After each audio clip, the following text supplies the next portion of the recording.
Oh, so that was the end. Cliffhanger ending, huh? Oh, that's always good. Yeah, I believe that this originally was meant to be an episodic game, but even though I'm pretty sure it did fairly well in the mobile market, I don't think that it got the locomotion that it needed in order to continue with further episodes, which is unfortunate because we started to see some really interesting developments there right at the end, with Ben Saxon's old buddy coming back Winter Soldier style as a major antagonist. I really would have liked to have seen where they're going with the story direction. I think this game had a lot of strengths going for it, and I'm really saddened by the fact that it just didn't get enough steam going for it to develop additional episodes. As far as the gameplay, like, again, I've seen some terrible reviews for this game, and I just really don't see it. Now, partially it's because I was playing with a gamepad, and the controls for the keyboard were a little bit more crazy. But man, I thought this was a really faithful outing in the Deus Ex mythos. Had interesting characters, interesting story, great setting. The setting is borrowed pretty much wholesale from Human Revolution. But that's great. If you enjoyed Human Revolution, I don't see any reason you would not enjoy this.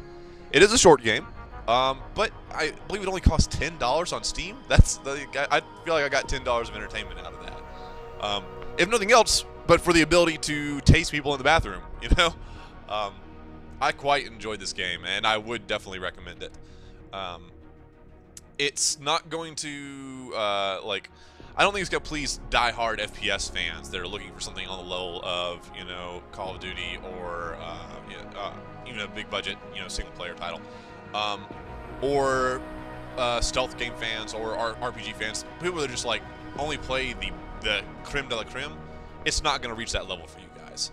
But for those of you that are just looking for an interesting little diversion, especially in a mobile environment, if you have the opportunity to play the mobile game, and this is a very fun outing.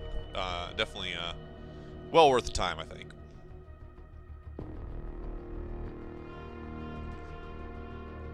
I'm always a little bit unclear about how long to make these end of gameplay commentaries as we look at the credits. Partially because a lot of times I'll start off on some big thought or big concept, and then the credits will end, and I'll be like, oh, it's over, And then sometimes I'll finish with everything I had to say, and the credits keep on going. So here we go. Very interesting that, and we introduced a lot of characters that we didn't really get to know very well in this first episode. That I wish we had a little bit more time with. Like this Janice person. Now, I'm not totally familiar with the overall, wider Deus Ex mythos. So I don't know, maybe Janice is already an established character within the universe, but I would have liked to understood him more. I had a pretty big suspicion that maybe he was somehow tied into one of the major characters from Human Revolution in some way. Maybe he was, I don't know, Pritchard or something, working for Seraph Industries, also working on the down low, besides this.